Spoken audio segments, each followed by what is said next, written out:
Hello, welcome to CHT 5313, Psychopathology and Clinical Diagnosis. I'm Dr. Charles Shepard. I'll be your instructor for this term. Please feel free to call me Charles. I do want to be on a first name basis with you. I feel like we can do that while affording each other mutual respect. I understand that each of you has done a lot of work to arrive at the place you are in your journey, not just academically and professionally, but also personally. And I just ask that that understanding and respect be reciprocated. We all are coming to this term from places that have required a lot of growth, sort of feeling and dealing with suffering and working to promote our own well-being. That's how we learn. And I look forward to creating a environment, an atmosphere of mutual support as we go through these next 7 to 8 weeks. This video is intended to be sort of a brief introduction and tutorial of the course and how to navigate the course respectively. I want to start by saying it is an honor to teach this course. I think part of that is because I'm assuming it's going to be great to get to know each and every one of you. And I really am honored to be a part of Lindsay Wilson's faculty. I love the mission of the college, I love the mission of the program. But also specific to this course, it's an honor because the content that we're going to be working through is going to be incredibly relevant every day of your professional lives from here on out. It will show up in the way that you handle case conceptualization, treatment planning, all form of documentation that you will use to track progress of your work with your clients. It will be relevant for your success on your licensure and board certification exams. It will be incredibly relevant for just the basics of making a living, especially if you choose to participate in insurance networks in your professional life. And of course, related to that, it will be closely related to avoiding liability as a professional. Our understanding and application of the content of this course really is one of the primary ways that we demonstrate competency, proficiency with the standards of human services related professional fields. All I have to say, I'm really looking forward to helping you take this step on your journey and apply it to your life so that you can open and keep open the doors of your professional goals. I've designed this course with a couple of important things in mind. Number one, I'm coming to this course from a baseline understanding that you are adult learners. And you are likely to benefit more from a problem-posing model of higher education than perhaps what has been commonly termed the investment or banking model of education. What I mean by that is that the banking model is this sort of, I don't know, it looks kind of like the professor standing on a dais surrounded by students, and the professor sort of delivers the knowledge, invests it, deposits it into the students.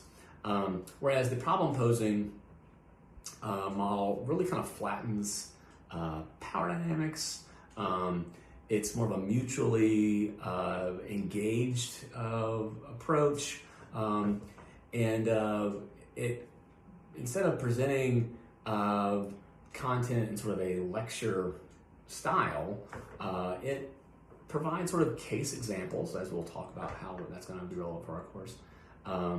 It just sort of provides examples of how the content is relevant and gives students and the instructor opportunities to work with those problems, apply new and developing knowledge to addressing these problems, and really supports the development of critical thinking, which of course is a hallmark of adult learning and really a hallmark of providing quality psychotherapy, regardless of the setting that you'll be practicing in. And so we'll talk about how that will show up primarily in the assignments. You should know there will be some sort of signs of the banking model embedded in the course. I'll explain what that looks like and kind of why that is here in a little bit.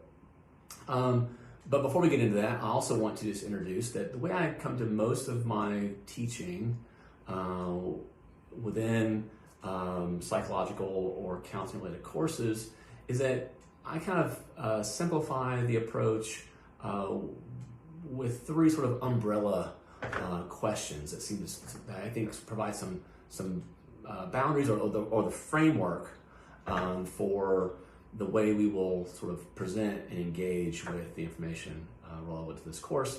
And this framework is based on three basic questions. The first one is, what does it mean to be human? The second one is, what does it mean to suffer as a human being? And thirdly, how do we go about relieving that suffering? This course will primarily be focused on answering and discussing sort of the implications of the second question, what does it mean to suffer? That is not to say that the other two questions will not be relevant and addressed in some way, shape, or form, but just to kind of explain what I mean, the first question, what does it mean to be human, is really kind of the primary focus of a course like your human development course, or maybe even a theories course. Those kind of articulate what we know as scientists and as practitioners of the field, what we know about what it means to be human, what are the hallmarks of humanity, growth, and the way our sort of psychological dynamics work as we relate to ourselves and the world around us. And then how we relieve suffering is typically the purview of like a techniques course, perhaps even sort of ethics and professional identity development types of courses. So we will be talking mostly about what does it mean to suffer and how to understand that as it sort of draws upon human development and theory as it's relevant to what it means to be human, and then also setting you up for success in classes about technique and intervention that are really about how do we relieve suffering. And I should also add, how do we promote well-being as professional counselors. My approach to developing a relationship with you is really rooted in primarily attachment theory. So I hope you will find that, or that you will experience me as a secure base from which you can explore the new information of this course and how it relates to you and your professional goals. And then also as a safe haven to come back to ask questions, to perhaps if something unnerves you that you encounter in this course, which could happen. We're going to be talking about things that you may have experienced personally. That you can come back here, feel safe, feel soothed, and get a sense that, get help with feeling soothed, I should say, and get also assistance with making sense of what you're learning, what you're experiencing as a product of encountering this content, and then what to do with it. I hope that will support your growth, because the likelihood is that this course is going to challenge your previous understanding of the elements of this course and your previous understanding of how to apply it to your professional goals and your practice. Now, the assignments of this course are heavily weighted toward, like I mentioned before, sort of problem-posing approaches to learning. You will have 5 total required, 7 total required assignments. 6 of those will be sort of leading into the signature assignment, which I will detail for you now. So, primarily you will be tasked with taking what you're learning from sort of videos like this, the reading, and other sort of supplemental course materials that may show up like as podcasts or other types of relevant content, and applying it to 6 different case examples, or as it's stated in the syllabus, vignettes, that will sort of illustrate sort of the manifestation of symptoms in one or more sort of clinical presentations, or what could be diagnosed. You will do 4 of these vignette assignments in groups of 2. These will be sort of the format for the beginning of the semester. The first, I believe, your first assignment will be due the second week of the term, and then you will be, the 4th one will be due during the, I believe, the 6th week of the term, And then during the 7th week, you will be tasked to move away from sort of the group assignment and to do a case vignette assignment on your own.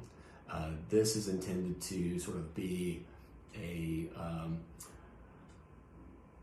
soft lead-in to what is known as the signature assignment of this course, which is sort of a final individual case vignette that you will sort of write up and turn and present to me, not in writing, for my review and for feedback. The reason I do the first 4 in groups is for a couple reasons. Number one, I think there's a little bit of safety in numbers, right? This is the first time that a lot of you will be doing this type of exercise. And so, yeah, it's just nice to have another person to do it with you, so you don't feel quite so isolated. That's one of the hallmarks of being human, right? We are social, relational creatures. And we typically feel less threatened by a task if we are able to link arms with somebody else. It also simulates what is a common practice in the field, where you're doing sort of peer review, peer consultation. It's all focused on 2 heads really being better than one. We're taking 2 people with unique backgrounds and points of view, combining the knowledge bases in the application for understanding what's going on for a client, and then sort of conceptualizing and thinking about a treatment plan for that client to address the problems that are occurring in their life. And then, of course, we move into more independent work because that is typically what is expected as you grow in the field, is that you will be at some point independently licensed. You will be independently responsible for the work that you do. And so we want you to get some practice with that as early as possible. And sometimes there will be feedback that really is sort of individualized, that we want to give space for. So you will have 4 group assignments to get sort of a sense of the common practice of peer review, consultation, and collaboration, and then also the experience of being responsible for your own work, and getting sort of used to the independent nature of being a professional. This series of assignments is also designed in the fashion of one of the 2 sort of primary licensure and board certification exams. In this case, the case vignettes are modeled after the National Clinical Mental Health Counseling examination, or I always trip over this abbreviation, the NCMHCE. And then the final assignment is developed in the style of the National Counseling Exam, or the NCE. Now, the NCMHCE is an exam that is designed with a series of vignettes where you do sort of information gathering and then sort of information application. This course will be primarily information gathering with sort of some beginnings of information application. And that's your first 6 assignments. The final assignment that we're talking about here that's related to the NCE is going to be your final exam, which will be a cumulative multiple choice exam covering all the course content.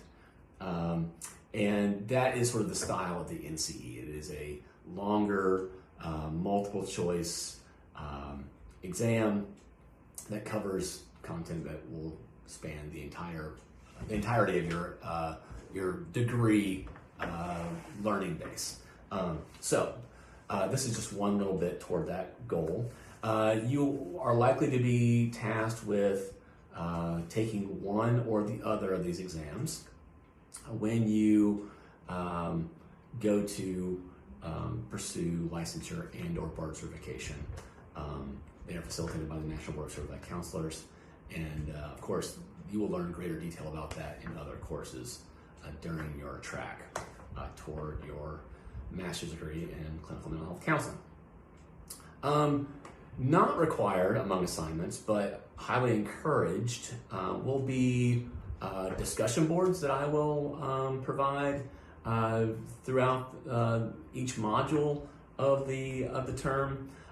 Think of these as sort of the opportunity to have question and answer both with me and with your peers present, just like what you might have experienced if you've ever taken a seated course in higher education, where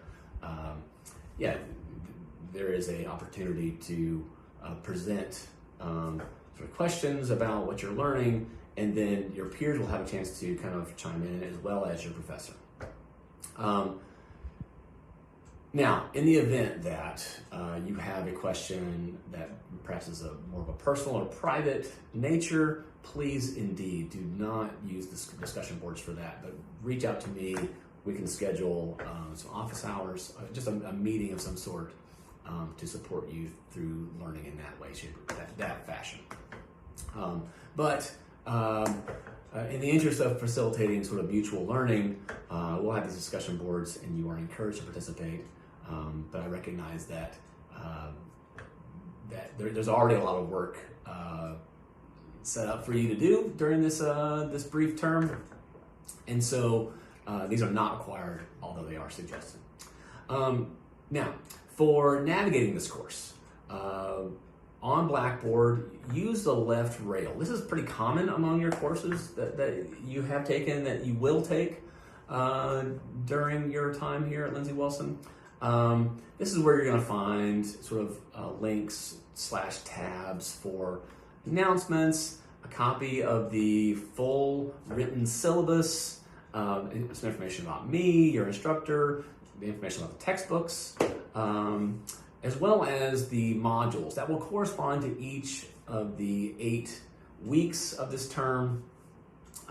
Each module will cover multiple sections of course content, which includes like classes of disorders, information about psychopharmacology that will be relevant to this course. So please do plan accordingly. But do what you can to kind of stay on time. Don't go too far ahead, and certainly don't go or wait too long and get behind. Because if you get behind in this course, you will be buried. It is a content-heavy course. And with that being said, if the content is complex enough and rich enough that it really, I think, would serve all of us better if we stayed sort of on time, didn't get too far ahead, and go through it together so that we all can sort of be, learning, asking questions, grappling with issues together in real time. So try to stay on time. I know some folks like to move ahead. That's sort of your style of learning. It helps you manage your other responsibilities in your life, whether it be work, family, whatever the case may be. And that may be something that's really doable for a lot of courses. I would say, this is not one of those courses. Try to stay on time. Don't go too far ahead, and certainly don't get behind. Grades are also found on the left rail. This, of course, will correspond with assignments. The way I've got things set up is that assignments will be due typically at 11:59 p.m. on Sundays. That's different for the final week, as you'll note in the syllabus and in Blackboard. But I try to have things graded within sort of 48 to 72 hours. So essentially Wednesday of the week that it's due, or the week after it's due. Of course, I allow for myself a little bit of wiggle room. I hope you will too. Just because just to account for variables that emerge in my life, just like a lot of y'all.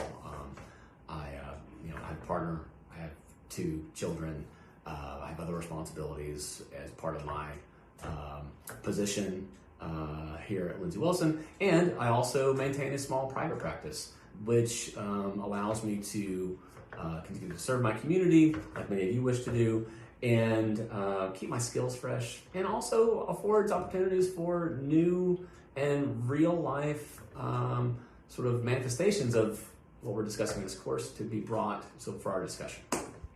And then finally, there's some student resources that will be relevant for you, particularly the guidance on APA formatting. So when you're writing papers, and even the case conceptualizations in this course, you'll want to use APA format. It's just good professional practice to get used to that. And so that might be particularly helpful in the student resources section on the left-hand rail. Okay, this video is already getting a little bit long, so a couple things for wrapping up.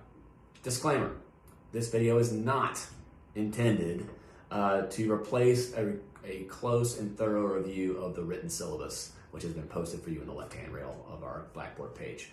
There is a lot in the syllabus that I have not covered here, particularly related to